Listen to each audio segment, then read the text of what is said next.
Why is marriage such a challenging institution in our day? We have become too self-centered. We care less for others.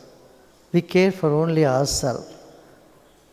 And we want to get what we can out of marriage instead of seeing it as a sacred institution where you have to contribute rather than grab your own pleasure. What distinguishes today's marriages from an era of more stable marriages? I think I have answered the second question also. As I said, it is we being very individualistic in nature and egotistic in nature, self-centered in nature. It becomes very hard for us to adjust to someone else totally. So people fall in love, they appreciate their good qualities. But how long does it stay? A little while later, their other side comes into picture. When the attraction dies down in a little while, few months, few years, attraction dies down, then demand begins. Then flaws appear much stronger. You see the flaws in them much more. And that takes over you. Yeah. So aggression comes. Anger comes, aggression comes, and that is the breaking point. In the previous era, generations, people would respect each other. And they submit to each other. Those two things.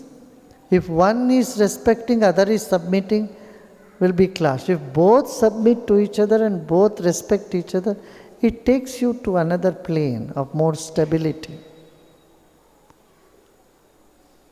So they each understood their limitations, and they understood others' limitation also and accepted it. And felt there is no other way, you have to accept and move on. Moreover, they took more other responsibility at home. They had to take care of the elders, they had to take care of the children. When you have responsibility on both sides, of people senior to you and the kids, there is very little time left to fight with each other. And on top of it, they had social and moral responsibilities to society. And they have religious duty to perform. So when your life is programmed in many dimensions, you have very little time to sit and argue with your spouse. Maybe that is one reason they were much more stable. Yeah? And the family was so big, then you had to attend to everybody. Each one has to attend to everybody. You have to attend to your Tauji, your Chachaji, your Mausiji, and from both sides. So the social fabric was such that it kept the marriage or the families intact. Do you personally feel that the age-old arranged marriage had its wisdom? Don't be of the impression in the past it was all only arranged marriage. Remember Sita Swayamvaram. Even in Treta Yuga, Sita had a choice. And so the women were always given a choice whom she wants to choose. Whether it is Nala and Damayanti's story, they had choice. So, arranged marriage is not that parents decide and say, no, you have to marry this. They would also ask whether the boy or girl, they like the person they have chosen through matchmaking, and they would go to an astrologer. On top of that, they have to take consent of their children. Of course, that was not followed. Even in arranged marriage, In the past, though it was not followed in some places,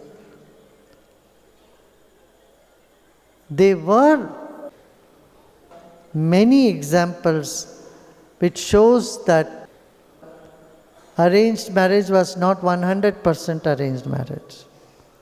There was consent there also.